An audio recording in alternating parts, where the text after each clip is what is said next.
తండ్రి, మీ ప్రియ కుమారుడు మా రక్షకుడునైన యేసుక్రీస్తు వారి పరిశుద్ధమైన నామమున వందనములతో దీనులుగా నీ చేత సాయంత్రకాల సమయంలో హెబ్రోను దేవ ప్రార్థనా మందిరంలో ఈ బొబిలి ప్రాంతంలో మీరు రక్షించుకొని సంగముగా సమకూర్చుకొని దేవా ఈ దినాల్లో గుడ్ ఫ్రైడే దిన సందర్భంగా కలిసి ఇది సేవించుటకు అనుగ్రహించిన కృపను బట్టి నీకు స్తోత్రాలు తండ్రి. గురువారం దేవుని కూడికలో సహాయపడుతూ వచ్చినారు. అలాగే తండ్రి గుడ్ ఫ్రైడే దేవ కూడికలో సహాయపడుతూ వచ్చినారు. ఉదయ సాయంత్రకాల సమయంలో తిరిగి ఉదయకాల సమయంలో అరదంగిలో కూడా వెళ్ళి దేవ విజిటింగ్లోను మందిర కన్స్ట్రక్షన్లో వెళ్ళి దేవ రాగులకు కూడా సహాయపడుతూ వచ్చినారు. స్తోత్రములు. ఈ సాయంత్రకాల సమయం ప్రత్యేక కూడికి ఎంతో జీవనకరంగా విధించండి. ఇంతవరకు ప్రార్థనలో సహాయపడుతూ వచ్చినారు. నీకు వందనాలు. మేము పాడుతున్నటువంటి పాటల ద్వారా వాక్యం ద్వారా నీ సన్నిధిని మాతో కూడా ఉంచండి దేవా. నీ ఏర్పాటున ప్రజలు కూడా తీసుకున్నాము. సమస్తం నీ ఆత్మ సహాయం నడిపిస్తారని సూచిస్తూ నీ కృపను కోరుకుంటూ నా ప్రభువును మీ ప్రియ కుమారుడైన యేసు నామమున ప్రార్థించి వేడుచున్నాము తండ్రి. ఆమేన్.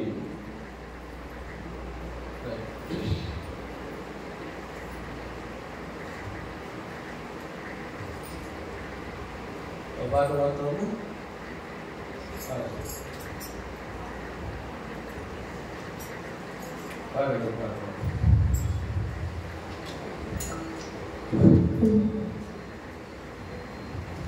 నాకెన్నో మేలులు చేసితివి, నీకేమి అర్పింతును దేవా, నీకేమి చెల్లింతును.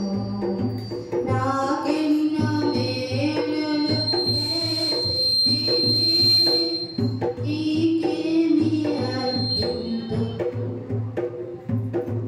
దేవా, నీకేమి చెల్లింతును. హల్లెలూయా యేసునాథా, కృతజ్ఞత స్తుతి నీకే. హల్లెలూయా యేసునాథా, కృతజ్ఞత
వేవేల స్తుతులతో ఆరాధించడం ప్రభువాని.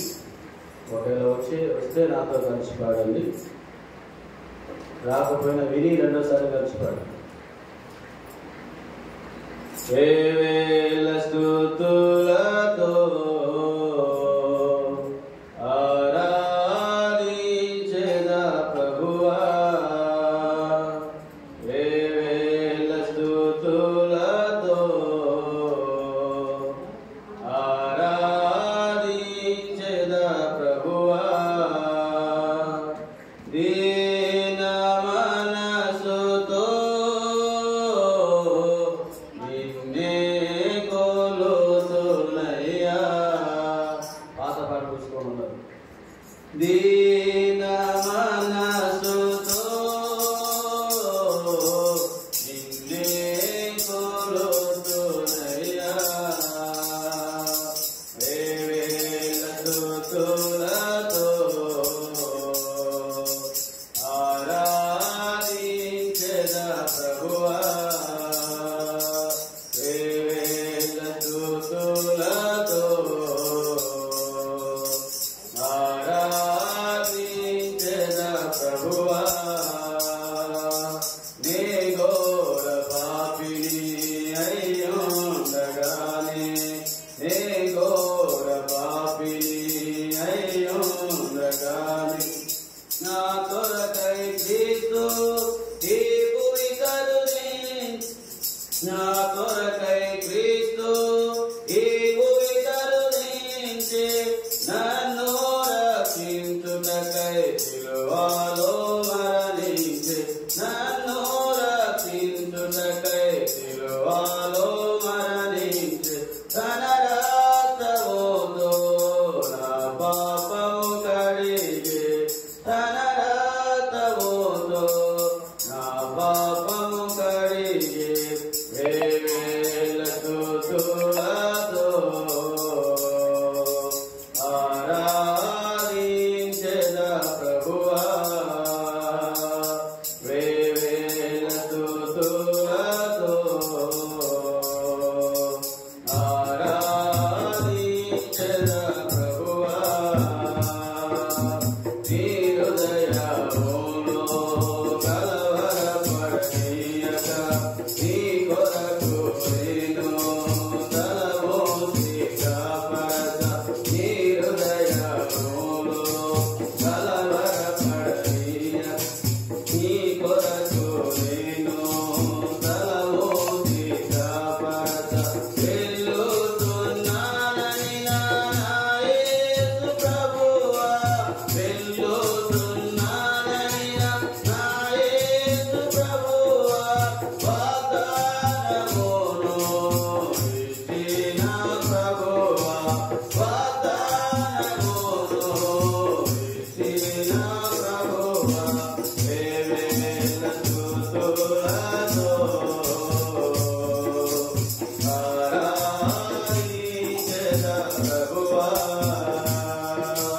వేవేల స్తుతులతో ఆరాధించెదా ప్రభువా. ఓ నా హృదయముతో నిన్నారాధింతును, ఓ నా మనసుతో నిన్నే సేవింతును, ఓ నా హృదయముతో నిన్నారాధింతును,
కొత్త పాట పుస్తకంలో 357, పాత పాట పుస్తకంలో 354. సాటి లేనిది యేసు మీద సాటి లేనిది యేసుని రక్తము పాపమును కడుగును ప్రియుడా పాపమును కడుగును సాటి లేనిది యేసుని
నీ జీవితంలో గమ్యం ఏదో ఒకసారి యోచించాలి.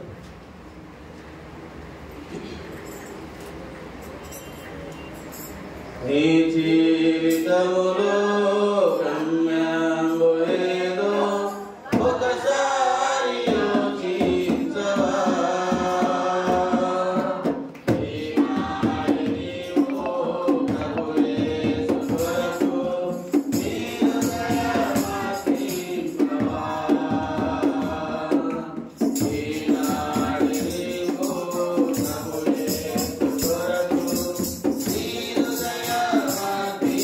Bye.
335వ పాఠం చివరిగా కొత్త పాఠ పుస్తకంలో పాత పాఠ పుస్తకంలో 335 ధన్య ధన్య యేసునామం తెలియజేయడం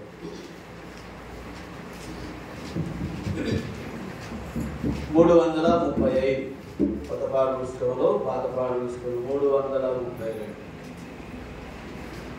ధన్య ధన్య యేసునామము జయ జయ ప్రభు నామము ధన్య ధన్య యేసునామము జయ జయ ప్రభు నామము యేసు పేరటము కీర్తనము యేసు పేరటము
యేసు ప్రభువారు కలువరి శిలువలో తన ప్రాణము అర్పించిన తరువాత శిష్యులందరూ ఎక్కడ పోయారంట? నీ కొరకు నా ప్రాణం ఇస్తానోలే ఎవరు యేసు ప్రభుతో ఉండలేకపోయినారు. అది రాత్రి చూశారు. నానేమన్నాడు? నా దేవా నా దేవా నన్నెలా చేయి విడిచితివి. సో యేసు ప్రభు వారు కూడా ఒంటరి వాడు కావాల్సిన పరిస్థితి తను వచ్చింది. అయితే ఆయన మిట్ట మధ్యాహ్నం 3 గంటలప్పుడు ఇంచుమించుగా తన ప్రాణాన్ని ఆయన ఏం చేసినాడు? ప్రాణం విడిచినాడు. గట్టిగా కేక వేసి ఏమన్నాడు? తండ్రి నీ చేతికి నా ఆత్మను అప్పగిస్తున్నా. సో అందుకే ఒకరి జన్మదినము కంటే మరణ దినమే మేలు, కార్య ఆరంభము కంటే కార్య అంతము మేలు. ఒకడు సరిగా 100 సంవత్సరాలు బ్రతికిన సరిగా వాని సమాధి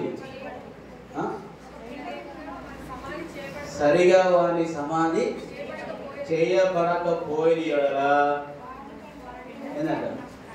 వాని గట్టి కంటే పడిపోయిన పిండము గట్టే మేలు. సో అందుకే సమాధి కార్యక్రమం చాలా విలువైనది.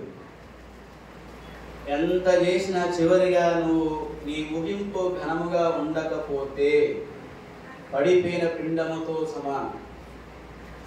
అందుకే ఎందుకన్నాడు? ఒకరి జన్మదినము కంటే విందు జరుగుతున్న ఇంటి బోట కంటే ప్రలాపించిన ఇంటికి బోట మేలు. సో కాబట్టి మన జీవించిన జీవిత దినాలన్నిటిలలో మన ముగింపు ఎలా ఉండాలంట? బహుశ్రేష్టముగా ఉండాలి. ఉండాలంట బహుశ్రేష్టముగా ఉండాలి. అయితే యేసు ప్రభుని సిలువకు అప్పగించబడి బహు క్రూరంగా ఆయన చంపిన తరువాత తనతో ఉన్నటువంటి ఏ శిష్యుడు కానీ, ఏ తల్లి కానీ, ఏ విశ్వాసి కానీ, ఆయన దగ్గర నుండి రొట్టెలు తిన్నవారు కానీ, అద్భుతాలు చూసిన వారు కానీ, సూచక్రియలు చూసిన వారు కానీ, ఆయనతో ఉన్నవారు ఎవ్వరూ ఆయన దగ్గరికి. అయితే ఇక్కడ ఒక వ్యక్తి ఎంటర్ అయినాడు. ఇక్కడే ఆ ఒక వ్యక్తి పేరు ఎవరు లీక్ చేసి ఎవరైనా ఒక వ్యక్తి ఇక్కడ కొత్త పేరు కనపడుతుంది. ఆయన పేరేం పేరంట? హరిమతి యేసేపు. భక్తుడైన మత్తయి భక్తుడు ఏమన్నాడు ఒకసారి చదువుదామా? మత్తయి సువార్త 27వ అధ్యాయము 57వ వచనం దయచేసి చదవమ్మా. యేసు శిష్యుడుగా ఉన్న, చూడండి ఈయన కూడా ఎవరంట? యేసు యొక్క శిష్యుడు అంట. మరి ఈ శిష్యుడు ఎక్కడ కనపడలేదు? ప్రార్థన చేసే దగ్గర కనపడలేదు, అద్భుతాలు చేసే దగ్గర కనపడలేదు, సూచక్రియలు చేసే దగ్గర కనపడలేదు, నీటిని ద్రాక్షరసంగా చేసినప్పుడు కనపడలేదు, మూగవారికి మాటలు ఇచ్చినప్పుడు కనపడలేదు, గుడ్డి వారికి చూపునిచ్చినప్పుడు కనపడలేదు, నీటి మీద నడిచినప్పుడు కనపడలేదు, 5 రొట్టెలు 2 చేపలు పంచిపెట్టినప్పుడు కూడా కనపడలేదు. ఈయన ప్రస్తావన ఎక్కడ కనపడలేదు. అందుకే కొందరు ఉంటారండి ఆ సమయమున ఎక్కడ, అందుకే దేవుడు ముందుగానే కొందరిని సిద్ధం చేసి పెట్టాడు. మనం అనుకుంటాము ఈ వ్యక్తి ద్వారా అవుతుంది, ఈ వ్యక్తి ద్వారా అవుతుంది, ఆ వ్యక్తి ద్వారా అవుతుంది. నీకంటూ ఒక వ్యక్తిని దేవుడే చేస్తాడు.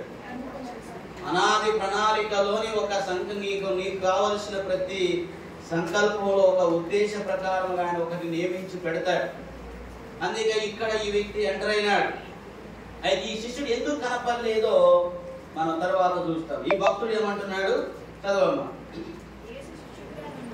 యేసు శిష్యుడిగా ఉన్న హరిమతి యేసేపు అను ఒక ధనవంతుడు సాయంకాలం అయినప్పుడు వచ్చి పిలాతు వద్దకు వెళ్ళి యేసు దేహమునకు తన కిమ్మని అడుగగా పిలాతు దాన్ని అతనికి అప్పగింపనాజ్ఞాపించెను. అయితే ఈ శిష్యుడు ఎవరంటే బీదవాడు కాదు. ఎవరంటండి? వాస్తవంగా ధనవంతులు ఎప్పుడు కనపడతారండి? అక్కరున్నప్పుడు ఎవరు కనపడతారా? అక్కర్లేనప్పుడు అందరు కనపడతారు. ఖర్చు పెట్టే దగ్గర ఎవరు కనపడరు. కనపడతారా? పాపం అప్పుడు ఎవరు కనపడతారు? బీదోళ్ళే కనపడతారు. కానీ ఈ ధనవంతుడు మాత్రం ఎప్పుడు కనిపించినాడంట. ఈ ధనవంతుడు ఎప్పుడు కనిపించినాడు? తన అవసరత ఉంది, ఒకరు పిలిచి తానే వచ్చినాడు. ఈ శిష్యుడు రహస్యంగా ఉన్నాడు కదా. అయితే ఈయన గొప్ప ధనవంతుడు రాయబడినది. ఈయన ధనవంతుడు ఎవరయ్యా అంటే అంత మాత్రమే కాదు, ఈయన గురించి ఇంకో మాట కూడా రాయబడినది. ఏమంట? మార్కు సువార్త 15వ అధ్యాయం 43వ వచనం. కనుక సాయంకాలమైనప్పుడు అరిమత యేసేపు, మూడవదిగా ఆయన ఎవరంటే తెలుసా? ఎవరు? తెగించేవాడు. సో ఒక వ్యక్తిలో ఏముండాలి తెలుసా? తెగింపు ఉండాలి. తెగింపు ఉంటేనే దేవుని కార్యాలు మన జీవితాల్లో మనము చేయగలం. చాలాసార్లు తెగింపు రాదు. తెగింపు లేకపోతే నువ్వు దేవుని కొరకు కార్యాలు చేయలేవు. షడ్రకు, మెషకు, అబేద్నెగోలు ఒక గొప్ప సవాలు వారి జీవితంలోకి వచ్చింది. ఏమిటయ్యా అంటే నెబుకద్నెజరు ఒక పెద్ద విగ్రహాన్ని తయారు చేసి పెట్టినాడు. ఆ రాజ్యంలో ఒక శాసనాన్ని తీసుకొచ్చినాడు. ఏమిటా శాసనం? ఎవడైనా సరే నేను నిలబెట్టిన ప్రతిమకు నమస్కరింపకపోతే లేదా మొక్కకపోతే వారిని తీసుకుని ఎక్కడ పడేస్తున్నాడు? అగ్ని గుండములో వేస్తాను అన్నాడు. ఆ దేశమంతటా వార్తను విస్తరింపజేసినాడు. అయితే ఆ దేశంలో ప్రతి ఒక్కరు ఏం చేసినారంట? ప్రాణభీతి గలవారై. ఏం చేసినారంట? ప్రాణభీతి గలవారై. అందుకే ఒక క్రైస్తవుడు ఏం చేయాలంట? క్రీస్తు కొరకు సిలువ ఇవ్వడం, చంపబడాల. బాప్తిస్మము అంటే అర్థం ఏంటండి? బాప్తిస్మం అంటే అర్థం ఏంది? పాతి పెట్టబడిన, సమాధి చేయబడుట. మరి నువ్వు ఎవరిని సమాధి చేస్తారు? చంటి బాబు గారు చనిపోయినాడు, సమాధి చేస్తే ఇప్పుడు ఆయన ఎవరు ఉండాలా? సంటే కదా. ఇప్పుడు చంటి బాబు ఏమైనాడు? ఇప్పుడు ఆయనలో జీవించేది ఎవరు? మోహన్ చనిపోయినాడు అంటే ఇప్పుడు ఎవరు బ్రతకాల? యేసు బ్రతకాల. అయితే ఎవరు చనిపోయినావు? క్రీస్తు గురును చంపబడితే ఆ త్యాగమే వేరుంటది. అయితే ఇక్కడ ఉన్న యవనస్తులు ఏం పేరు? వారి పేరు షడ్రకు, మెషకు, అబేద్నెగోలకు ఒక గొప్ప సవాల్ ఏర్పరచబడదు. ఇప్పుడు ఈ సవాల్లో అక్కడున్న చాలా మంది కూడా ప్రాణభీతి గలవారై ఏం చేసినారంట? వారందరూ దానికి నమస్కారము చేసినారు. కానీ వీరి నలుగురు ఏం చేయలేదంట? నమస్కారము చేయలేదు. మీరు చూశారనుకుంటే రక్త చరిత్ర సీడి రష్యా దేశంలో జరిగిన ఒక గొప్ప సంఘటన. ఆ రష్యా దేశం ఒక కమ్యూనిస్ట్ గల దేశం. ఆ దేశంలో దేవుని సువార్త ప్రకటించడానికి అనుమతి లేదు. అయితే ఆ కఠిన దినాలలో రహస్యముగా చాలా మంది మిషనరీస్ దేవుని యొక్క సువార్తను ప్రకటిస్తున్నారంట. అయితే దేశంలో ఏ దుర్మకార్యం చేసినా చంపరు, కానీ ఒక మంచి కార్యం చేస్తే మాత్రం చంపుతారు. ఏమిటా మంచి కార్యం? దొంగతనం చేసిన చంపరు, వ్యభిచారం చేసిన చంపరు, తాగుడు చేసిన చంపరు. ఎన్ని దుర్మకార్యాలు, పాపాత్మకార్యాలు ఎన్ని చేసినా ఎవ్వరిని చంపడు. కానీ ఒక చెడ్డోని మంచివాడిగా చేయటానికి ఏ సత్య సువార్త, ఏ వెలుగునెత్తి ప్రకటించడానికి ఆరంభిస్తారో దాని కొరకు చట్టాలు వస్తాయి, దాని కొరకు అధికారులు ఇస్తారు, దానికి ఒక శాసనాలు వస్తాయి, దానికి ఎంత మంది వస్తారు కదా. అలాగే ఈ రష్యా దేశంలో యేసు ప్రభు యొక్క సువార్తను ప్రకటించకూడదని ఆ దేశమంతా చాటించినారు. కానీ రహస్యముగా చాలా మంది మిషనరీస్ యేసు ప్రభు యొక్క సువార్తను ప్రకటిస్తా ఉంటే కనిపించిన వారిని చంపుతా ఉన్నారు. అయితే ఒక దగ్గర రహస్యమైన గుహలో కొద్ది మందిగా ఒక 30-40 మంది కలిసి దేవుని ఆరాధన చేస్తూ ఉంటే వారిని కనుగొన్నారు ఈ కమ్యూనిస్ట్ యొక్క సైనికులు. అక్కడికి వెళ్ళి వారందరిని ఏం చేసిందంట, బంధించి తీసుకొచ్చినారు. బంధించి ప్రతి ఒక్కరి మీద ఒక గన్ను పెట్టినారు. ఇప్పుడు గన్ను పెట్టి మన భక్తి వస్తుందా, భక్తి పోతుందా? ఏమాశం? భక్తి వస్తుందా, భక్తి పోతుందా? ఒక కుక్క బౌ అంటేనే చర్చికి రాము కదా. గన్ను తీసి ఇక్కడ పెడితే అంకుల్ అనే నేను చెప్పింది పాము చైనా నేపాల్లో భాష రాదనుకొని షడికి పెట్టేసింది కదా కదా. వెనకోడు వాడు అన్ని నడిపి పాపం తెలుగు వచ్చు. హైదరాబాద్లో తమిళనాడులోకి వెళితే తమిళనాడు అందరూ తెలుగు వచ్చు, కానీ తెలుగు మాట్లాడాడు. ఎన్నప్ప కల్లప్ప అంటాడు కదా. హైదరాబాద్లో తెలుగు వచ్చు, కానీ కేవాయి అంటారు కదా. అరే నాయన ఈ తెలుగు మాట్లాడమా అంటే నై అంటాడు. వాడు తెలుగు వచ్చు, వాడు తెలుగుడే కదా. అలాగే నా పాపం అంకులు కూడా అనుకోడు, వాడికి రాదేమో అనుకోని సరిదించి పెట్టాడు. కానీ వాడు ఎప్పుడు నుంచి కాసుకున్నాడు ఇంకా దొరుకుతాడని.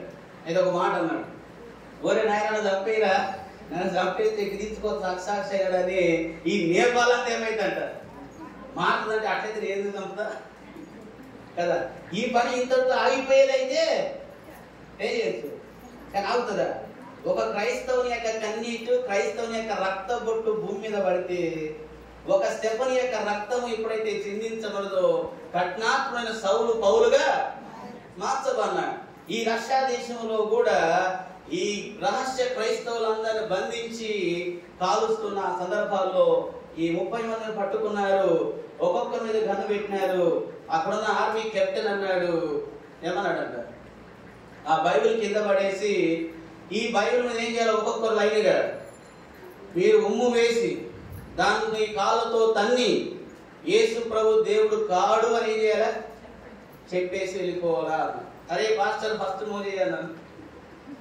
పాస్టర్ కూడా అంకుల్ అంటే త్యాగపురి కాదు, అందరు బతికితే బట్టలు నమ్ముకొస్తున్నాయన వేసుకోవచ్చు, మనసులు కూడా తెచ్చుకోవచ్చు కదా. గన్ను పెడితే ఏం చేస్తారు, తెగించిన వాళ్ళు సంప్రదాయం అంటాం. తెగించిన వాళ్ళు ఏం చేస్తారు, స్వామి మనసులు తలుచుకున్నా ఉన్నావు కదా కాబట్టి ఇక్కడ ఇప్పటికైతే దారి అనుకుంటారు కదా. కానీ ఏం చేయలేదు, ఫస్ట్ సేవకు వెళ్ళి ఉమ్ము వేసి కాపుతుందండి యేసు దేవుడు కాదు వెళ్ళిపోయినారు. ఇక సంఘ పెద్దలు కొందరు టీమ్ లీడర్స్ వాళ్ళు కూడా ఏం చేస్తారు, ప్రాణం ఇస్తే కదా. ఒట్టేప్పుడే సంఘ పెద్దలు ప్రాణం తీసే దగ్గర అయితే, నేను ఒక దగ్గర జౌపేట దగ్గర సువార్త క్యాంప్ పెట్టినాను. అది మొత్తం భయంకరమైనటువంటి ఏరియా. 35 సంవత్సరాలుగా ఆ ప్రాంతంలో సువార్తే చేయడానికి కూడా అవకాశం లేదు. అయితే దేవుడు భారం ఇచ్చిన తర్వాత సువార్త పెట్టినాం. సువార్త పెడితే నేను నాన్ లోకల్ని, వాళ్ళు లోకల్. ఇప్పుడు నేను ఇక్కడ ఎవరిని, నాన్ లోకల్, మీరెవరు లోకల్ కదా. సో లోకల్ నాకు పర్మిషన్ కావాలంటే లోకల్ ప్రూఫ్ ఉండాలి. ఏం ప్రూఫ్ ఉండాలి, నువ్వు లోకల్ క్యాండిడేట్ అని ఏం చేయాలి, రాష్ట్ర సేవకుల మిషన్కి ఏం ప్రూఫ్ ఉంటుంది, దేవుడే అంటే మన నువ్వు దేవుడి దగ్గర చూస్తాయి అంటావు కదా. అక్కడే అక్కడున్న 4 సంఘ పెద్దల్ని తీసుకుపోయి పెడితే సరే అని వచ్చినారు. ప్రొసెషన్ చేస్తారు. లాస్ట్ 255 గ్రామాలు చేసినాం, 700 మంది, 6 మండలాలు, 4 రోజులు భయంకరంగా సువార్త చేసినాం. ఇక లాస్ట్ జోగుపేట మొత్తం సువార్త చేయాలి.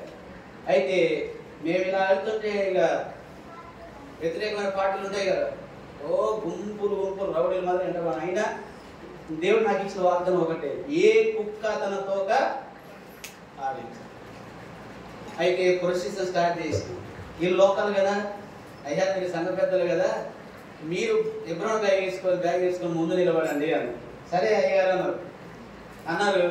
స్టార్టింగ్ ప్రార్థన కళ్ళు మూసుకొని ప్రార్థన చేసి ఆమెలో 4 లేరు.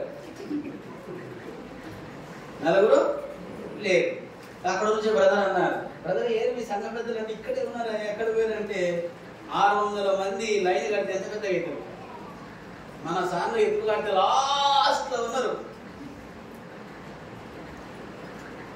డబ్బులు ఎక్కడికి ముందు పరిగెత్తావు, తింటానికి ముందు పరిగెత్తుతావు, అన్ని చేసి పరిగెత్తావు, కానీ సువార్తకి ఎందుకు అక్కడ పోయారంటే, బ్రదర్ మేము లోకల్లో నువ్వు కొట్టించుకున్నా పర్లేదు, కానీ మేము కొట్టించుకుంటే సిగ్గుపోతుంది అంటే మేము కొట్టించుకోవచ్చంటే కానీ వాళ్ళు చేయకూడదంటారు. సరే పిరికోడు ధర దేవుడి కార్యాలు నరకానికి పోయే మొదటి లిస్టులో మొదటి పేరు ఎవరిది? ఎవరంటారు? చదవండి ఆ వార్త ప్రకటన గ్రంథంలో. నరకానికి పోయే లిస్టులో ఎవరున్నారంటే పిరికి వారును, అవిశ్వాసులను, అసహ్యులను, నరహంతకులను, వ్యభిచారులను, మాంత్రికులను, విగ్రహారాధికులను, అబద్ధికులందరూ అగ్ని గంధకములో మండు గుండములో పాలు పొందుదురు. ఇది రెండవ. సో ఈ లిస్ట్ లో మనం ఉన్నామలేమా?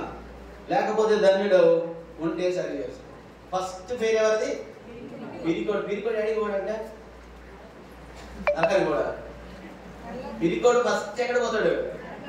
నరకానికే వెళ్తాడు కదా.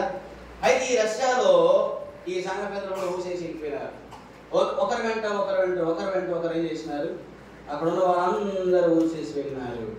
లాస్ట్కు ఆశకోల కూతురు ఏం పేరు? చేయనంత వయసు ఉంటుంది ఆ పాప. మహాజ్ఞానం కలిగింది కదా. ఏడ్చుకుంటూ వచ్చి అనుకుంటూ వచ్చి బైబిల్ దగ్గర చూస్తుంది. కెప్టెన్ అంటే తుపాయి పడుతూ చూస్తా ఉన్నాడు. ఏ పాపా, నువ్వు కూడా దాని మీద ఊసేసి కాలుతో దాన్ని వేసుకుని దేవుడు కాడినరా, లేకపోతే పిట్టని కాలుస్తా. అంకుల్ వద్దు అంకుల్, కాల్చొద్దు అంకుల్, యేసు ప్రభు నిజమైన దేవుడు అంకుల్, యేసు ప్రభు నీ కొరకు నా కొరకు ప్రాణం పెట్టిండు అంకుల్, చనిపోయినాడు అంకుల్, తిరిగి లేచినాడు అంకుల్, ఆయన తిరిగి రాబోతున్నాడు అంకుల్, నీ పాపాలు నా పాపాలు క్షమిస్తాడు అంకుల్, మన పాపాలు అన్నిటి కొరకు కలవరి శిలువలో తల మీద ముళ్ళ కిరీటము, చేతులలో చీరలు, కాళ్ళలో చీరలు, ప్రక్కలో బల్లెపోటు అంతా ఏం చెప్పేస్తుంది? ఏం చెప్తుందండి? సువార్త చెప్తుంది, ఏడుస్తుంది. ఏడుచుకుంటూ వచ్చి బైబిల్ దగ్గర కూర్చొని ఆ బైబిల్ గౌను తీసి ఆ గౌను ఏం చేసిందంట, ఆ ఉమ్మె అంతా తుడిసేసి ఆ బైబిల్ గుండె కట్టుకుంది. అంకుల్, ఇది దేవుని గ్రంథం అంకుల్, యేసయ్య నీతో నాతో మాట్లాడతాడు అంకుల్, యేసయ్య నీ పాపం కొరకు నా పాపం కొరకు చనిపోయి తిరిగి లేచిన వాడు అంకుల్ అన్నాడు. అనగానే తుపాకీ పట్టుకుని ఆ కెప్టెన్ యొక్క హృదయం ఏమైంది? నువ్వెవరు అన్న? నా పేరు షైన్ అంకుల్, షైన్ అంకుల్. అయితే ఈ అమ్మాయి యొక్క తండ్రిని, అతడు కూడా ఆర్మీ కెప్టెనే, యేసు ప్రభు నమ్ముకున్నాడని ఇతని ఇంటికి వెళ్ళి లాక్కొచ్చి పెట్రోల్ పోసి కాల్చి చంపినారు. ఆ కాల్చి చంపే టైంలోనే ఈ పాప మూగదు. ఆ డాడీని పెట్రోల్ కాల్చి చంపుతావంటే అని ఏడుస్తారు, అబ్బో దిబ్బో కొట్టుకుంటారు. చిన్నప్పుడే తల్లి చచ్చిపోయింది, తండ్రి ఆ బిడ్డను అల్లారు ముద్దుగా పెంచేవాడు. ఈ దృశ్యం అప్పుడు చూసినాడు తండ్రి చంపించుడు, పాప మూగదు. కానీ ఈ పాప ఎలా మాట్లాడుతుంది? ఏ పాప నీకు మాటలు ఎలా వచ్చినాయని? నాకు యేసు ప్రభు ఇచ్చినాడు అంకుల్, యేసు ప్రభు నమ్ముకుంటే మా డాడీ మాకు ప్రార్థన చేస్తేనే మాకు మాటలు వచ్చినాయి అన్న. అప్పుడు ఏమైందంట, నేను ఇంతమందిని చంపాను కదా, మరి యేసయ్య నన్ను కూడా ప్రేమిస్తాడు మీ యేసయ్య అన్న. నిన్ను కూడా ప్రేమిస్తాడు అంకుల్, నీ పాపాల కొరకు కూడా యేసయ్య ప్రాణం పెట్టినాడు. నువ్వు ఇప్పుడు నిజంగా యేసయ్య దగ్గర మోకరిస్తే నీ పాపం కూడా ఏం చేస్తాడు? నిజంగా క్షమిస్తాడా? నిజంగా అంకులను పరిశుద్ధాత్మ దేవుడు ఆ వ్యక్తి కూడా ఏం చేసినాడు? వెంటనే ఆ కన్ను పడేసినాడండి.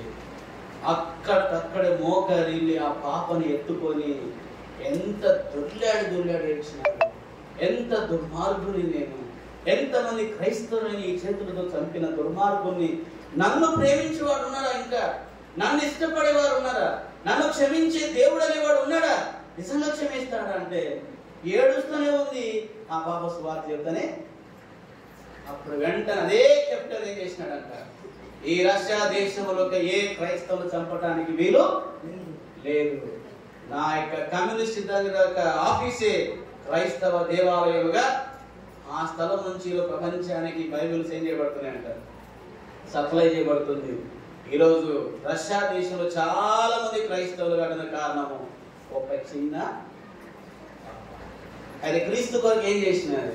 అప్పుడు ఆ వ్యక్తి తెలుసు, అరే పాస్టరు సంఘ మీద విశ్వాసులు తన ప్రాణాన్ని కూడా తెగించి ఆ చిన్న పాప ఏం చేసింది? గన్ను పెట్టినా చావటానికి కూడా ఇష్టపడినది, కానీ తన నమ్మిన దేవుని కొరకు ఏం చేయలేదు. మనమైతే ఏం చేస్తాం బ్రదర్, మా ఆయన తిట్టినాడు, ఏం చేస్తామండి, ఏం చేస్తున్నాం, కాలు నొప్పండి, అప్పులు బాదండి, తిప్పలండి, చర్చికి వస్తే అచ్చి రావటం లేదండి, అది వచ్చినాడు ఇది వచ్చినాడు అండి, మా ఆయన కొట్టినాడు, మా అత్త తిడుతుంది, మా ఇంట్లో తిడుతున్నా, మా కుటుంబం తిడుతున్నారు, కాబట్టి నాయన నేను ఇంట్లో ప్రార్థన చేసుకుంటలే, దేవుడే నా హృదయమే దేవుని ఆలయం అన్నాడు కదా, దేవుని ఆత్మ సరాసరి సహవాసం చేసుకోవడం ఎన్ని గొప్ప మాట చెప్తాము. కానీ తెగదింపు ఉందా? తెగిస్తామా? చావైనా రేవైనా ఏదైనా నా దేవుని కొరకు ఏదైనా ఏం చేస్తా? నువ్వు నన్ను చంపినా సరే ఏం చేస్తా? నేను చనిపోతా. ఒక మిషనరీకి చైనా దేశంలో యేసు ప్రభువుకు సువార్త చెప్పని చాలా ఆశ ఉంటుంది. కానీ అతను తీసుకొని వెళ్ళి 98 రోజులు కఠిన శిక్ష వేసినారు, భయంకరంగా కొట్టినారంట. యేసు ప్రభు ప్యాషనరీ క్రైస్ట్లో ఆయన కొట్టేటప్పుడు ఆ కొంకులు చూపిస్తారు కదా, అటువంటి కొంకుల అది ఫిల్ము. ఈ మిషనరీ భయంకరంగా కొట్టారంట, రక్తం అంతా కారి షర్టు మరి అట్టలు కట్టినారు. 98 రోజులు భయంకరంగా కొట్టినారంట. అయితే అతను చెరసాలలో వేస్తే అతను చెరసాలలో ఏం చేసినట్ట, ఆ రక్తపు మడకల్లో కూడా తన ఆత్మల రక్షణ కోసం ప్రార్థన చేసేవాడంట. అలా 2 సంవత్సరాలు చిత్రహింసలు పెట్టినారు. కానీ ఆయన ఎంత కొట్టిన యేసు ప్రభు దేవుడు కాడని చెప్పలేక, వీడు మొండి కూడా నా ఎక్స్పెక్టెంట్ అని 2 సంవత్సరాల తర్వాత ఆ మిషన్ బయటికి ఇచ్చిపెడితే పేపర్లో వేసినారంట, పలాని క్రైస్తవ మిషనరీ పలాని జైలు నుంచి విడుదల చేస్తున్నామని పేపర్లో వేస్తే బయటకు వచ్చి చూడగానే కొన్ని వేల మంది క్రైస్తవులు వచ్చి నిలబడినారంట. బయటకు చూసి ఆశ్చర్యపోయినాడు, వీళ్ళంతా ఎవరు అంటే, అయ్యా నువ్వు మా ఇంటికి వచ్చి ప్రార్థన చేసావయ్యా, నువ్వు నా కొరకు ప్రార్థన చేసావయ్యా, అలా రోజు నువ్వు వచ్చి నేను వచ్చాను, నేను 2 సంవత్సరాలు చెరసాల్లో ఉన్నాను, నేను ఎలా వచ్చాను అన్నా. కానీ ఇతని హృదయ భారాన్ని ఎరిగిన దేవుడు ఇతని ప్రార్థన విని ఇతని ఆకారంతో దేవదూతల చేత దేవుని సువార్తను ఏం చేసిందంట, ఇతడు ఏ గ్రామం కొరకైతే, ఏ మనిషి కొరకైతే, ఏ పట్టణం కొరకైతే ఆ చెరసాల రక్తపు మడుగులో కొడుతా ఉన్న, దుల్లాడుతా ఉన్న ఆత్మల రక్షణ కొరకు ప్రార్థన చేస్తామంటే ఆ ప్రార్థన బట్టి ఇతర రూపంతో దేవదూతలు వెళ్ళి పొలంలో ఏం చేసేయంట, బలు రక్త చెట్లో వల్లి పద్మను ఒక బుక్ ఉంటుంది, రక్త చరిత్ర చదివితే కళ్ళు కారుతాయి, రక్తం కాదు, నీళ్ళు కాదు. ఎందుకు అంటే ఆ విధంగా ఆయన ప్రార్థన చేస్తే, ఆ ప్రార్థన ద్వారా దేవదూతలు సువార్త చేస్తే ఆయన బయటికి కొన్ని 100 మంది క్రైస్తవులు ఆయన దగ్గరకు వచ్చినారు. ఎందుకు తెలుసా? నువ్వు బయటికి రాని పరిస్థితుల్లో నిజంగా నువ్వు ఆత్మరక్షణ కొరకు నువ్వు ప్రార్థన చేస్తే ఏం చేయాలి? అబ్రహాం అదే కదా ప్రార్థన చేసింది. అబ్రహామును జ్ఞాపకం చేసుకుని ఎవరిని కాపాడాడు దేవుడు? ఎవరిని కాపాడాడండి? లోతు కుటుంబాన్ని రక్షించినాడు. నువ్వు చేసే ప్రార్థన ఎప్పుడు ఏం కాదు, వ్యర్థమవుతుందా? వ్యర్థం కాదు. అందుకే ఒక క్రైస్తవుడికి ఏముండాలంట? తెగింపు ఉండాలా. పిరికోడు పరలోక రాజ్యానికి. అందుకే శద్రకు మెషకు అబేద్నెగోలు ఏం చేసినారు? రాజా నువ్వు నిలువబెట్టిన ప్రతిమకు ఏం చేయం? నమస్కరించాం. ఒకవేళ నమస్కరించకపోతే వచ్చే శిక్ష ఏంటిది? మండుచున్న అగ్నిగుండములో మండుచున్న అగ్నిగుండంలో వేయబడ్డానికి కూడా మేము ఇష్టమే గాని నువ్వు నిలబెట్టిన ప్రతిమ మాత్రం. కానీ ఒకటి మాత్రం గుర్తుపెట్టుకో, మేము సేవించే దేవుడు ఏ దేవుడు? గట్టి చెప్పరు, ఏ దేవుడు? మేము సేవించే దేవుడు ఏ దేవుడు? జీవం గల దేవుడు. ఈ అగ్నిగుండములో నుంచి కూడా మనం ఏం చేయగలడు? రక్షింపగలడు. ఒకవేళ రక్షింపకపోయినాను చేస్తూ ఉంటాం. ఇది నాకు ఇస్తే దేవుడు, అది ఇస్తే దేవుడు, ఇది ఇవ్వకపోతే కొందరు ప్రార్థన చేస్తాం. అంటే నువ్వు దేవుడు అంటేనే దేవుడా? అంటే నీ ప్రార్థన జవాబు ఇవ్వకపోతే దేవుడు కాదా? నువ్వు అడిగింది ఇవ్వకపోతే దేవుడు కాదా? మనం అంటాం నువ్వు ఇది. ఒక తమ్ముడు దేవుడు అనుకున్నాడు, చాలా భక్తి కలిగిన వాడు. ఇదొక అంకులు ఎవరు మోకాల మీద వాక్యం చెప్పాడు.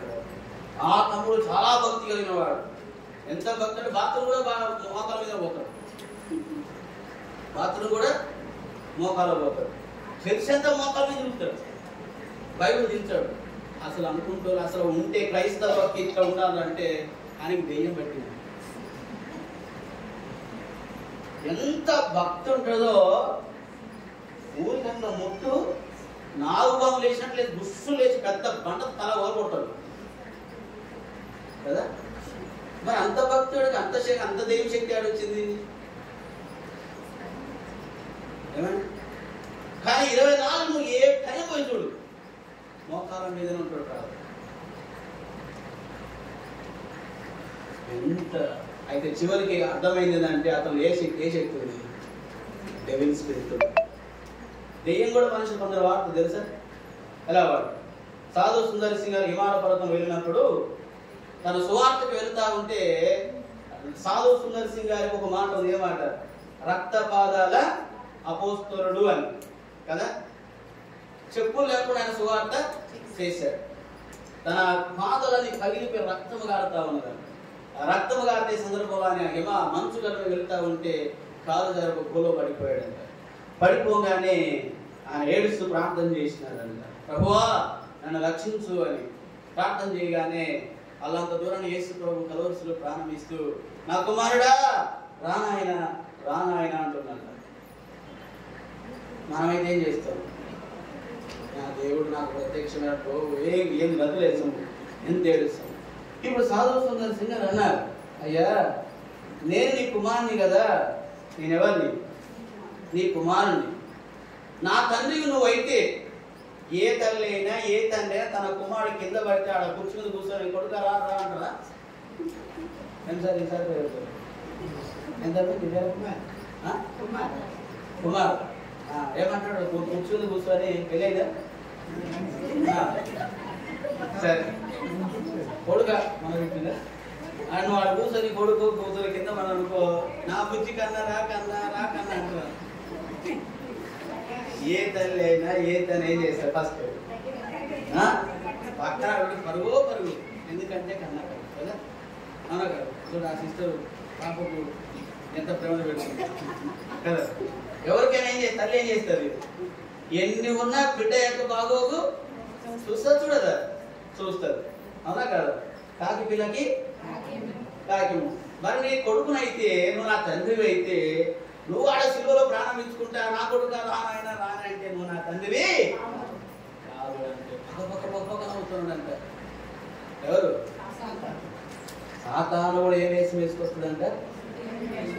వెలుగుదూత వేషం వేసుకొని వస్తుందంట. ఎట్లా? ఇట్లనే. అప్పుడు సాతానా ఓ అని గట్టి గద్దించాడంట సాధు సుందర్ సింగ్. ఆ తరువాత బూతులో పడిన సాధు సుందర్ సింగ్ గారి దగ్గరికి దేవదూతలు వచ్చి ఆయన ఎత్తుకొని పైకి తీసుకొచ్చింది కదా. ఎందుకంటే మనం ఎప్పుడైతే మనం నమ్మిన దేవుని రుచిస్తామో మనకు అర్థమైపోతాడు కదా. సో అందుకే ఈ షడ్డకు సభ్యత్వం అన్నారు, రాజా మేము సేవించున్న దేవుడు ఒకవేళ రక్షింపకపోయినా పర్లేదు కానీ మేము మాత్రం ఏం చేయం? తెగ దేనికి వచ్చిందరా లేదా? కాబట్టి అప్పుడు తీసుకుని ఎక్కడ వేసినారు? అగ్ని గుండంలో వేసినారు. ఏదో నేను జోక్ అనుకున్నాను బ్రదర్, అనవసరంగా చేస్తాను అనుకోలే అని ఏం చేస్తారు? అగ్ని గుండంలో పడినా సరే రాజుగారికి నిద్ర పట్టలేదంటారు. తెల్లవారు పోయేమన్నారు, జీవంగల దేవుని సేవకులారా మీరు సేవిస్తున్న మీ దేవుడు మిమ్మల్ని రక్షింపగలిగేనా అన్నారు.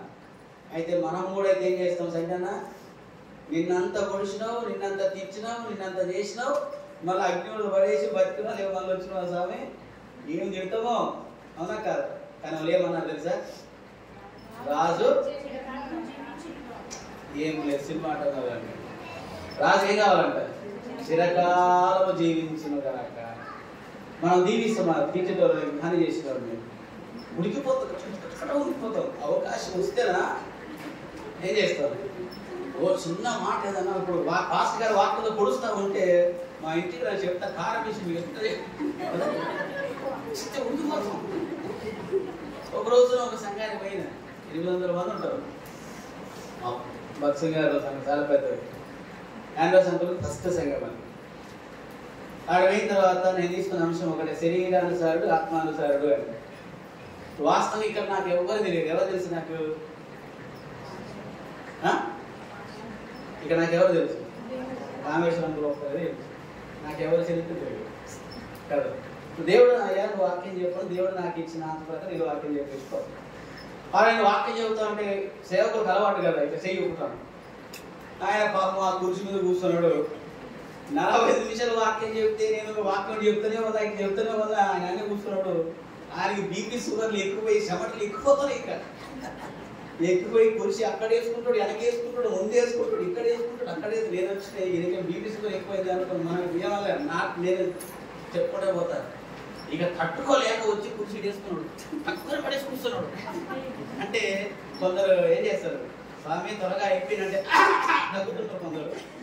కొందరు ఊరికి లేస్తుంటారు, కొందరు ఊరికి మైక్ శబ్దం చేస్తుంటారు, కొందరు సౌండ్ తగ్గిస్తుంటారు, కొందరు కాలు ఇటు తిప్పుతున్నాడు. అంటే ఇవన్నీ కొన్ని సింబల్స్ బోధపడి కదా. ఈయన కూడా ఏం చేస్తున్నాడు, కుర్చీ వేస్తాడు, ఆడేస్తాడు, వాక్యం చేస్తాడు, అయిపోయింది. ఆయన మనం ముగించలేదు, మన టైంకి అయిపోతుంది. అయితే అయిపోగానే వచ్చినాడు, నా గురించి మొత్తం నువ్వు చెప్పేస్తాను, ఎవరు చెప్పి నీకు అంటున్నాడు. అంటూ నీ గురించి నాకు తెలుసా, నీ పేరేం పేరు? నా పేరు గౌడు. నన్ను ఎప్పుడైనా చూసినావా అన్న? చూడలేదు. నేను ఎప్పుడైనా చూసినానా? చూడలేదు. మరి నీ చరిత్ర నాకెంత తెలుసు? దేవుడి వాక్యం చెప్పని వాక్యం చెప్పి దిగట్టి అర్థమైంది. నువ్వు దేవుని ఆత్మ చెప్తున్నావు అని కానీ మొత్తం చెయ్యంతా నా శరీరం చూసి ఇప్పుడు బోధకులకి ఏంది అలవాటు కదా. ఇట్లా నువ్వు ఆడున్నావా నాకేం తెలుసు అంటే చాలా మంది అంటే విమర్శనాత్మకంగా తీసుకుంటారు. ప్రభు నాతో అందుకే అయస్కాంతము దుమ్ములో వేస్తాం. అయస్కాంతం మట్టిని ఆకర్షిస్తుందా, ఇనుమును ఆకర్షిస్తుందా? ఎందుకు ఆకర్షిస్తుంది? దీనికి దానికి అవినావ సంబంధం ఉంది కాబట్టి. మరి మట్టిని ఆకర్షించది వాక్యం అనేది నీ గుండెలో బలహీనత ఉంది కాబట్టి నీ హృదయాన్ని కోస్తుంది కదా. నరసమ్మ ఇంజక్షన్ వేసినప్పుడు నొప్పి రాకుండా అంటే నొప్పి రాకుండా ఎట్లా వేస్తారు? నోట్లు వేయాలి కదా నాకు కదా. ఇంజక్షన్ వేసినప్పుడు ఏమొస్తుంది? ఆపరేషన్ చేసినప్పుడు ఏమొస్తుంది? నొప్పి వేస్తారా? మన నొప్పి రాకుండా చేయాలంటే వాక్యం అనేది 2 అంశాలు కదా. ఈ వాక్యం రాగానే ఎవరికి నొప్పి ఉంటుంది, ఎక్కడ ఏది కావాలి అక్కడనే కోసేస్తారు. కోసేసినప్పుడు అమ్మో నా గురించి చెప్పిండే, నా గురించి చెప్పిండే, మరి నీ గురించి చెప్పి ఎవరికో చెప్తారు. డాక్టర్ ఉన్నది ఎవరి కోసం? ఎవరి కోసం కదా. అంతే చెప్పింది. ఈ కాలు బాగలేదు, ఈ కాలు ఆలోచించింది ఎవరు కదా. రైతు మొన్న రాత్రి అనే సాక్షి పెట్టుకుంటూ ఇరిగిపోయిందేమో ఇక్కడ, ఆపరేషన్ చేసింది ఎక్కడ కదా, పైకి ఎంత బుద్ధి ఉంది కదా. సో చాలాసార్లు ఎక్కడ చేయాలి అక్కడే చేయాలి. అలాగే వాక్యం కూడా దేవుని ఇంటికి వచ్చి వస్తే ప్రభు నాతో మాట్లాడు అంటారు. అంటే మరి మాట్లాడాలా వద్దా? మరి మాట్లాడినప్పుడు ఏం చేయాలా? భక్సింగ్ గారు అంటారు, ప్రభు నాతో మాట్లాడితే నేను ఎంత క్రయమైన చెల్లిస్తాను. మన ఒట్టిదే నాతో మాట్లాడు ప్రభువా, నాతో మాట్లాడు పాట ఉంది కదా. నాతో మాట్లాడు ప్రభువా, నీవే మాట్లాడుమయ్యా. నాతో మాట్లాడు ప్రభువా, నీవే మాట్లాడుమయ్యా.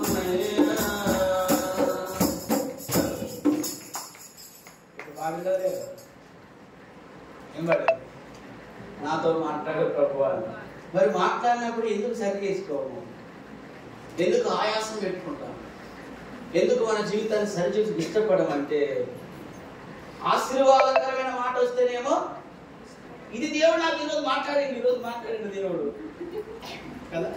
అదే కత్తి తీసి పొడిచే మాట వస్తే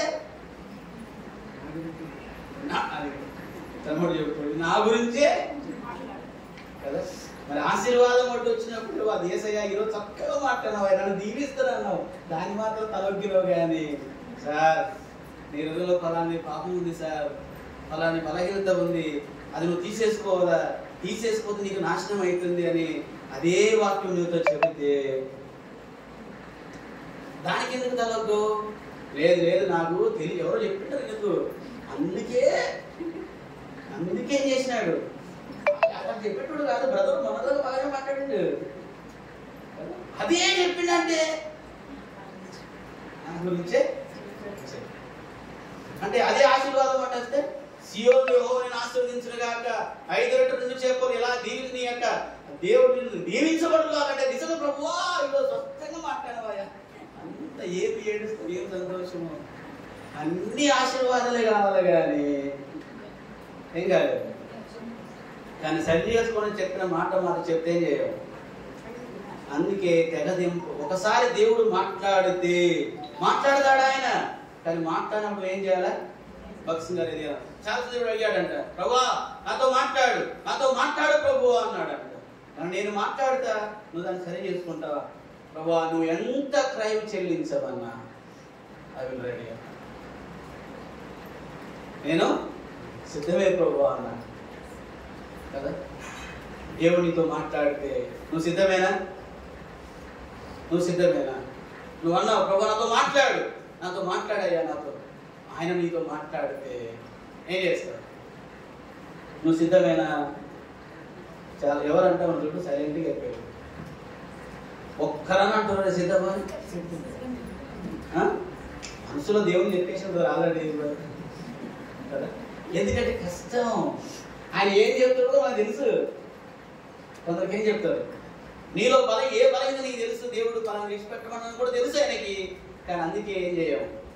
అది కాకుండా వేరే చెప్పు ప్రభువా చేస్తాడు.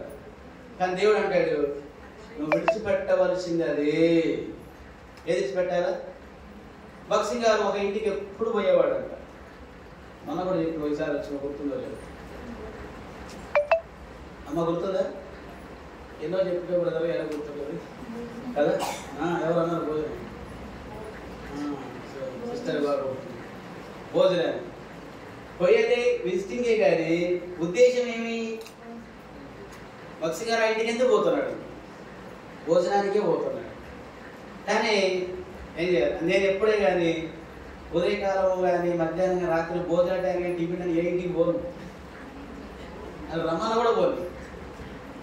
పాలేవంతులు ఉండే మాకు తినబెట్టి బయటికి పంపిస్తాడు. ఇప్పటి కానీ వాళ్ళు 100 సార్లు బతులు అడిగినా ఆ ఇంట్లో అసలు భోజనం చేయాలి అంటే చేయని కాదు. ఎందుకంటే మనం అది వారికి అభ్యంతరకరంగా, కానీ దైవజుడు పెట్టడం ఆశీర్వాదం కదా. ఆదిత్యం ఇయటం అనేది గొప్ప ఆశీర్వాదం తెలుసా. ఇది సబ్జెక్ట్ అది కాదు. భక్సింగ్ గారికి పోయే ఉద్దేశం ఏంది? దేవుడు నన్ను ఆ ఇంటికి వెళ్ళొద్దు అన్నాడు. ఎందుకు వెళ్ళొద్దు?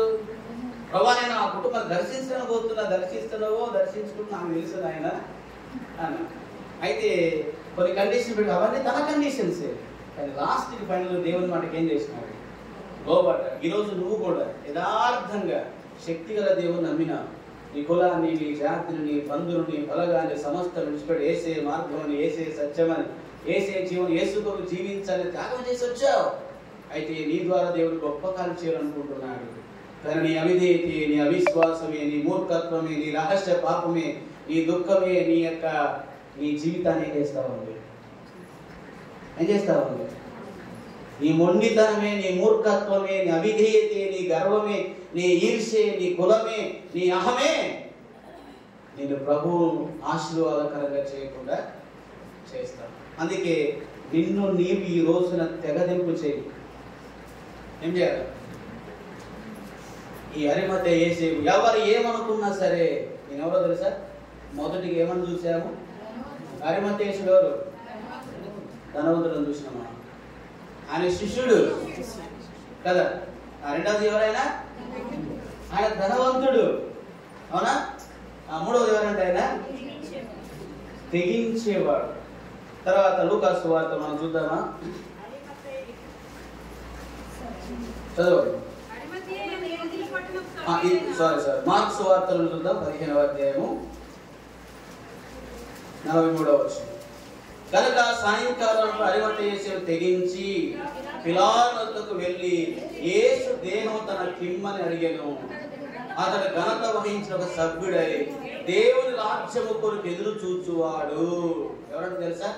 తెగదింపు చేసేవాడు. దేవుని కొరకు ఎవరైనా సరే ఏం చేయాలి?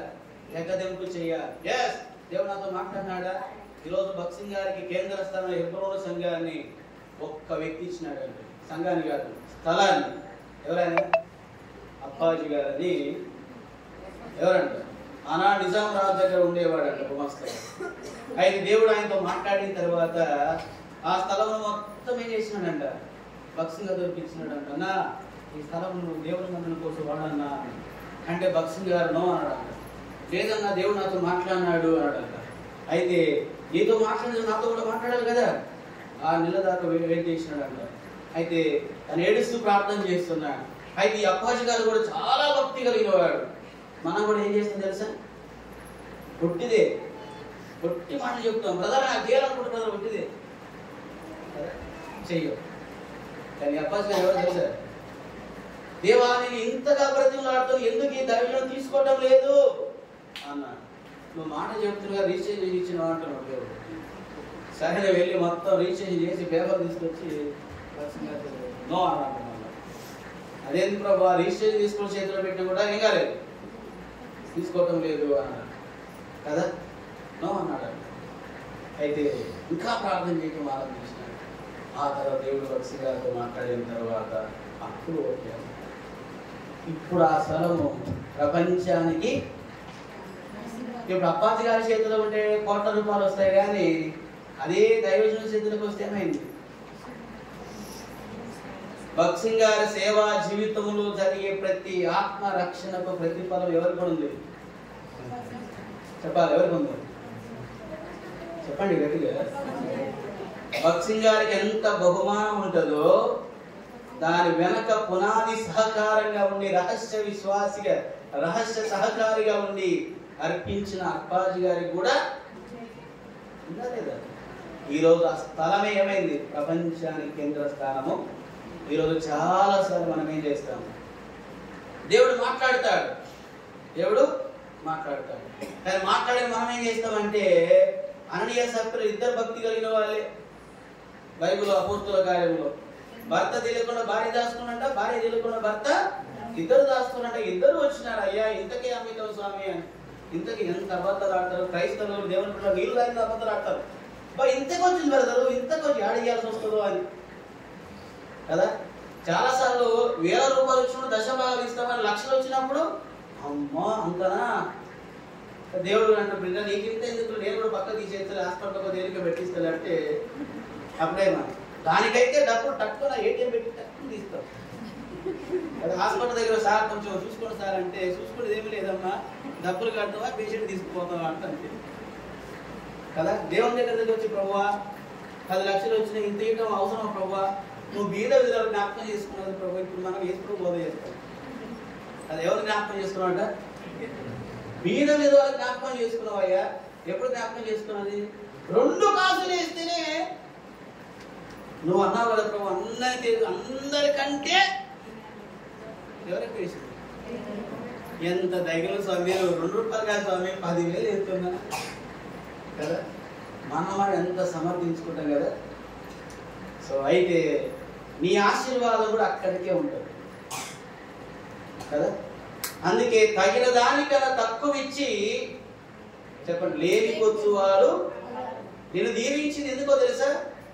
అరిమతయేసు ఎవరు, ధనవంతుడు. ధనవంతుడు తగిన విధముగా కార్యం చేసినాడు. బీద విధుడు దీనికి సమానమేనండి. అక్కడ ఒక మాట రాయదు, ఏమయ్యాడు, తన జీవనమంతా కలిపి. ఆమె జీవనం అంతా ఎంత, 2 కాసులు. ఏం సార్ కుమారా, నీ జీవనం అంతా కలిపి ఎంత, 2,000 సార్ కదా. ఎగ్జాంపుల్ అంటున్నా, నా జీవనం అంతా కలిపి ఎంత, 1000 రూపాయల. అందుకే కానుక పెట్టి తాగాలంటే జోబి కింది పెట్టి తిప్పి తిప్పి తిప్పి చిన్నదా.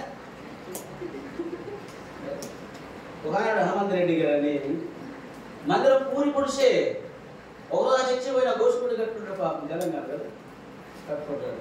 పూరి పుడిసిందండి. దగ్గరికి వచ్చి అన్న పెట్టితారని అన్న అంటున్నాడు. ఎందుకన్నా నీకు పెట్టితారంటే సరే అన్న అంటాడు.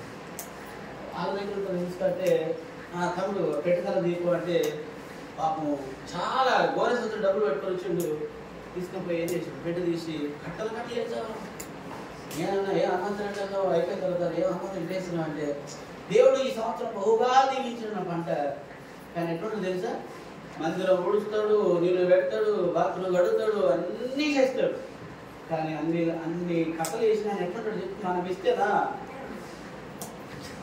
పురుష మన వీడియోలో చూసినారు బ్రదర్, ఈ పురుష చాలా బాగుంది, మీ పక్కన ఎవరిదంటే అంకుల్ గారు పెద్ద పెద్ద అంకుల్ గారు అయింది. అవునా బ్రదర్, సింహాసనం బాగుంది మీది అని ఆ లైవ్ చూసినారు అంటే కదా. ఇక మనం నిత్యన నడుస్తారు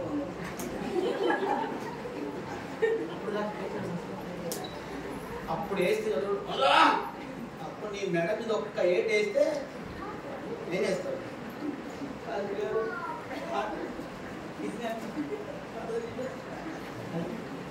రాగానే మనం ఏం అతిశయపడతామంటే, ఏం గర్విస్తామంటే గట్టిగా నీ ఊపిరి అంటాం, గట్టి పట్టుకుని బిజిగా తంగరాడతాం కదా. ఏమండి, రక్తనాళాలు ఒక్కసారి గట్ట టచ్ చేసి పెట్టిననుకో కిక్ అట్ట అంతే అయిపోయింది కదా. ఎన్ని తలచినా ఏంటిది, ఎన్ని తలచిన ఏది జరిగినా కదా. అప్పుడే పాట పరవాసిని జగము, ఏం పాట పాడుతాం కదా. నడ చూస్తున్నాను దానికి ఆనాడు ఇక్కడ ఏం చేస్తావు కదా, సచ్చిన తర్వాత నడవాల్సిందే కదా. ఇప్పుడు ఆయన పాస్టర్ గారు చెప్పుకుంటారు రమ్మని 2 రోజులు నడుస్తారా ఇంటి దగ్గర, 2 రోజులు ఏడుస్తూనే ఉంటావు. పాస్టర్ గారు రారా, రమ్మని పెట్టి రమ్మని రా. ఇక 2 రోజులు కూడా ఉంచుకోరండి. భార్య ఏడుస్తూనే ఉంటది కదా, పెట్టే డబ్బులు ఇస్తూనే ఉంటారు, గుంట డబ్బులు ఇస్తున్నారు, బట్టకి ఇస్తున్నట్టు, స్ప్రేకి ఇస్తారు, అన్ని ఇస్తున్నట్టు ఏడుస్తారు. ఎంత బ్రదర్ త్వరగా, ఎవరి పద్ధతి వాళ్ళు. అంటే 4 రోజులు ఉంచుతారు, 90 సంవత్సరాలు ఇన్ని కోట్లు సంపాదించున్నారు. అదే దేవుని ఆమె లేచి కూర్చోరే 4 రోజులు ఉంచురాదు అనుకో కదా, ఉంచుతారా? అసలు కొందరు బాడీ ముట్టుకోవాలంటే చచ్చిపోతారు కదా. అయితే ఈ అరిమత చేసే ఎవరు తెలుసండి, మొదటిగా రహస్య శిష్యుడు, రెండవదిగా ధనవంతుడు. ధనవంతుడు తగిన విధంగా చేయాలి కదా. నువ్వు దేవుడు ఒక్కొక్కడు నీకు దేవుడు సమృద్ధి ఇచ్చినాడు, నీ బహుమానం ఎట్లుండాలి, నీ పలుకుబడి ఎట్లుండాలి, నీ విలువ ఎట్లుండాలి, నీ తగిన విధముగా శివాదేశము రాని ఎవరి దగ్గరికి వచ్చిందంట. సో మన దగనానికి తగిన విధంగా చేసిందంట కదా. సో అలాగే ఈయన ధనవంతుడు. ఎలా ధనవంతుడు? చాలా గొప్ప ధనవంతుడు అంట. చరిత్రలో చదివితే ఇతడు ఇంకే సభ్యుడు అంట, చదవండి అక్కడే ఉంది, ఘనత వహించిన ఒక సభ్యుడు అంట. అందుకే ఒక సభ్యత్వం, యూదులలో ఒక సభ్యత్వం ఉంటుంది. ఈ సభ్యత్వంలో 70 మంది ఉంటారు. ఈ 70 మందిలో ఈ యొక్క వ్యక్తి మహాగణుడు అంట. అయితే ఏ నిర్ణయం చేయాలి అయినా ఈ 70 మంది ఏం చేశారంట, తీర్మానం ఆమోదించిన తరువాత ఏదైనా అయితే యేసు ప్రభు సిలువ వేసే విషయంలో మాత్రం యూదుడైన అరిమతయి కూడా ఏం చేయాలంట, వారి ఆలోచనలో ఏకీభవించలేదంట. కానీ ప్రభు కొరకు ఏం చేసినంటే గట్టిగా నిలబడ్డాడు. ఘనత వహించిన వాడు, ఒక మంచి ఉన్నతమైన పోస్టులో ఉన్నవాడు, మంచి ధనవంతుడు. ఈ రోజు ఒక గొప్ప ఆఫీసర్ అయితే అక్కడ నీ ప్రభువును ఏం చేయాలి, ఏం చేయాలండి, దేవుని గణపరచాలి ఆ స్థాయి తగిన విధముగా. అయితే ఈ అరిమత యేసేపు కూడా గొప్ప ఘనత వహించిన వాడు. సో అందుకే ఇంకేముందంట, దేవుని రాజ్యము కొరకు ఎదురు చూస్తువాడు. ఎంత ధనుడండి, అంత గొప్ప ధనవంతుడైనా మంచి యొక్క పోస్ట్ లో ఉన్నతమైన పదవిలో ఉన్న ఎవరి రాకడికి ఎదురు చూసేవాడంట. ఈరోజు మనమైతే ఏం చేస్తాం, ధనవంతులు ఉంటే తప్పు కాదు, ధనవంతులుగా ఉంటే దేవుని రాకడ కొరకు దేవుని కొరకు చూడకపోవడమే తప్పు. అందుకే ప్రభు అన్నాడు, ధనవంతుడు పరలోక ప్రవేశించుట కంటే ఒంటె సూది బెచ్చములో, అంటే ఈ సూది బట్టలు కుట్టే సూదా, ఏ సూది? ఇక్కడ రాజకు మీ కోటలు ఎక్కువ కదా, ఆ కోటలో ఒక కోట ఉంది, ఒక గుమ్మము, దాని పేరు ఏంటంటే సూది బెచ్చం అంట. దాంట్లో దూరు ఒంటె దూరు సులువు అంట. చాలా మంది ఈ సూది అనుకుంటారు, బట్టలు కుట్టే సూది అట్లా కాదు. కాబట్టి అందుకే ధనవంతులుగా ఉండటం తప్పు కాదు, అర్థమైందా? సో కాబట్టి మన దేవుడు ధనవంతుడే కాదు ధనవంతుడు కాదు, ధనవంతుడై ఉండి మన దరిద్ర నిమిత్తం మనల్ని ధనవంతులుగా చేయడానికి ఆయనే పోయాడంట. అది కాబట్టి ఎందుకంటే మనల్ని ధనవంతులుగా చేయడానికి. కాబట్టి ధనవంతుడైన వాడు ఏం చేస్తాడంటే ధనం మీద వ్యామోహం కలిగి ఉంటాడు, ధనం మీదనే మనసు కలిగి ఉంటాడు. ఈ రోజు నీకు ధనం ఇచ్చినాడు, శివాదేశం రాని తనకిచ్చిన ధన ధాన్యాలు బట్టి రాజు దగ్గరకు వచ్చినప్పుడు రాజు తగిన విధముగా చేసిందంట. ఈ రోజు నీ తగిన విధంగా ఎక్కడ చేస్తావు చెప్పండి? ఎన్ని ఉన్నా అననీయ సఖ్యుల మనం ఏం చేస్తామంట, భార్య తిలకం భర్త చేస్తారు, భర్త తిలకం భార్య, మళ్ళీ ఇద్దరు వచ్చి ఇంతగా చేసిన ప్రభువా, అయ్యా ఇంత చేసిన, ఇంతగా చేసినావా? అప్పుడు అన్నాడు దైవజనుడు, ఏమన్నాడు పేతురు, పరిశుద్ధాత్మను ఎందుకు మోసపుస్తున్నారు. ఆ దినాలు ఏ కఠిన శిక్ష అండి, వెంటనే అక్కడ చచ్చిపోయారు. భార్య తిరిగిందంటే భర్త పోయారు. సంఘం అంతటికి ఏమైందంట. ఇప్పుడు నువ్వు ముఖ్యమా, నీ ఆస్తి ముఖ్యమా? ఎవరు ముఖ్యం చెప్పండి? నీవు ముఖ్యమా, నీ ఆస్తి ముఖ్యమా? బయలు ఒకటి సర్వలోకములు సంపాదించుకొని తన ప్రాణం పోగొట్టుకుంటే మన మీద ప్రాణం పోయిన పర్లేదు బ్రదరు, ఈ మాత్రం ఇక్కడే ఉండాలి, ఏం లాభం, నువ్వే తెచ్చిపోయి తెచ్చిపోయాడు. కొందరు ఏం చేస్తారంట, అన్నిగా తినక తాగక ఏమి చేయక సంపాదించి మన ఒక సంపాదించి పెట్టిండు, నా మీద పెట్టుకుంటూ తెచ్చిపోయాడు. 2 కోట్లు బ్యాంకుడు పోయి కదా. ఒక సీనియర్ యాక్టర్ ఉన్నాడు, వాళ్ళ భార్య వాళ్ళ పిల్లలు పాప ఈ రోజున కూరగాయలు అమ్ముతున్నారు, చాలా అందంగా చక్కగా కోట్లు సంపాదించాడంట. ఎవరి దగ్గర పేపర్లు ఉన్నాయో, ఎవరి దగ్గర డబ్బులు పెట్టడం తెలియదంట. అందుకే భార్యకి ఏం తెలియదంట, పాల ప్యాకెట్ కూడా తెలియదంట, భార్య కూరగాయల షాప్ కూడా తెలియదంట. అంత చక్కగా పెంచినాడు, పొట్టక్కలు మన సార్ ఆటోటంగా చచ్చిపోయాడు. ఎవరు చెప్తారు, మీ ఆయన డబ్బులు నాకు 10 లక్షలు ఇచ్చి చెప్తారా? సైలెంట్గా వచ్చామా, ఏడొక మాట ఆదరించిపోతుంది. చివరికి ఆ భర్త ఏ విధంగా ఎక్కడుందో రూపాయి తెలియదంటండి. ఈరోజు అదే సినీ యాక్టర్ డైరెక్టర్ యొక్క భార్య కూరగాయలు పాల షాప్ పెట్టుకుంటుంది, ఏం చేయాలి తెలియదు. ఈరోజు చాలాసార్లు ఏం చేయాలి సార్, ప్రకృతి శక్తి ఎక్కడ పోతుందో అని ఎప్పుడే కానీ ఏదైనా ఏం చేయాలి, 2-3 సాక్షులు ఖచ్చితంగా ఉండాలి. చెప్పడం తప్పేది. అందుకే ఏం చేస్తాము, మనం ఏం చేస్తామంటే ఈయన నామే పెట్టుకుని తెచ్చిపెట్టుకో 2 కోట్లు ఏమైనా ఇప్పుడు నీ కష్టజీతం ఏమైంది? నిజమైన ఆశీర్వాదం ఏంటంటే ప్రసంగిలో ఒక మాట రాయండి, ఈ మాట చదువుతామా? చదువు ఆ మాట. ప్రసంగి గ్రంథము 5వ అధ్యాయం 18వ వచనం, మరియు కోరదగినదిగాను చూడముచ్చటైనదిగాను నాకు కనపడనిది ఏదనగా దేవుడు తనకు నియమించిన ఆయుష్కాల దినములన్నీ ఒకడు అన్నపానం పుచ్చుకొనుచు తన కష్టాజీతం అంతలో క్షేమంగా బ్రతుకుచుంటే ఇది వారికి భాగ్యము. మరి దేవుడు ఒకరి ధనధాన్య సమృద్ధించి దాని యందు తన భాగం అనుభవించుటకును అన్నపానములు పుచ్చుకొనుటకు తన కష్టాజీతం సంతోషులకు వీలు కలుగజేసినలా అతనికి ఆ స్థితి దేవుని ఆశీర్వాదం కలిగినది అనుకోనవలెను.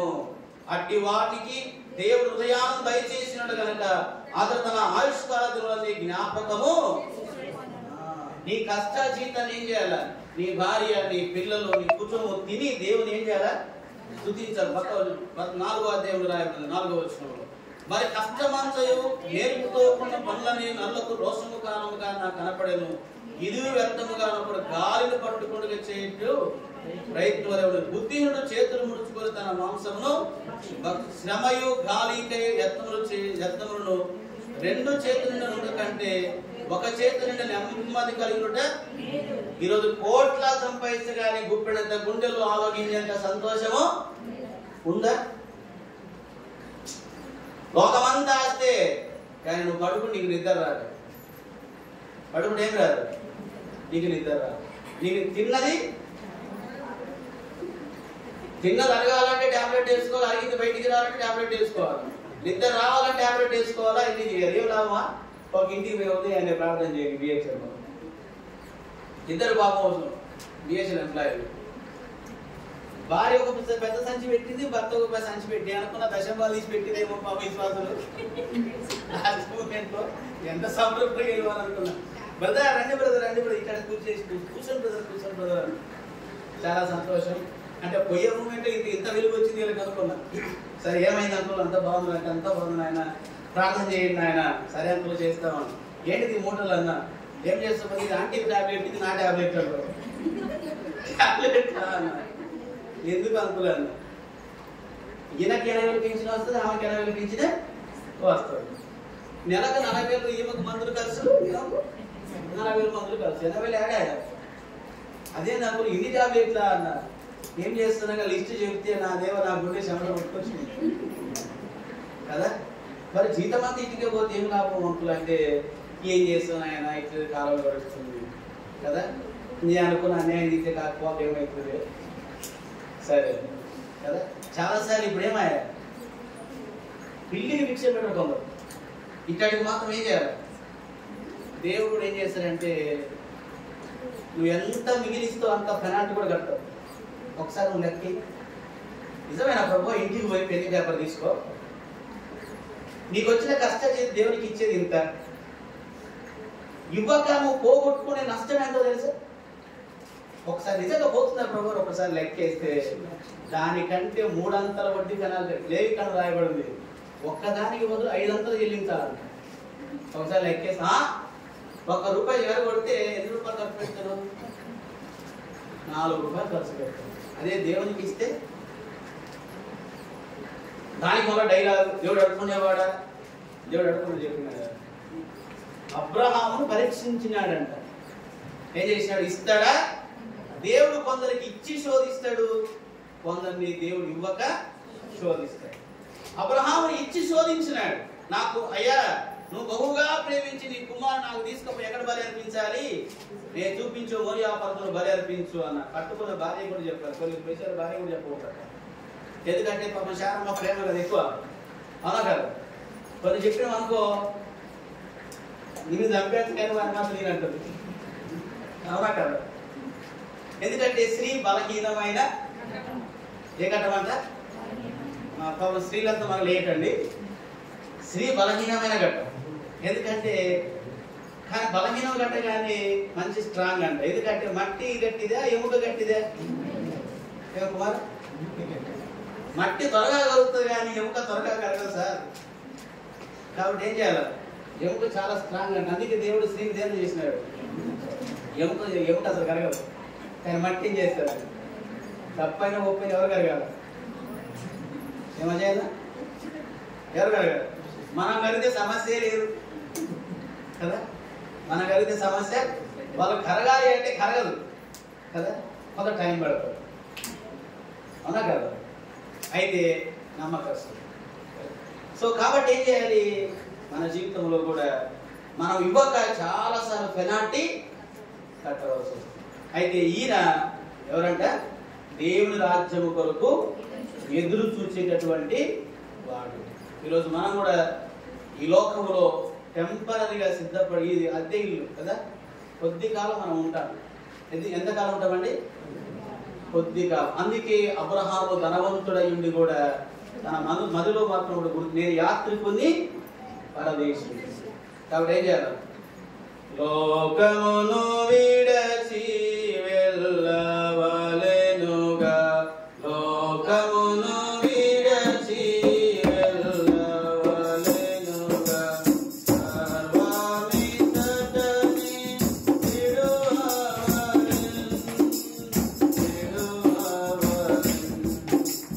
లోకమును విడచి వెళ్ళవలెన్.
ముగించాలి.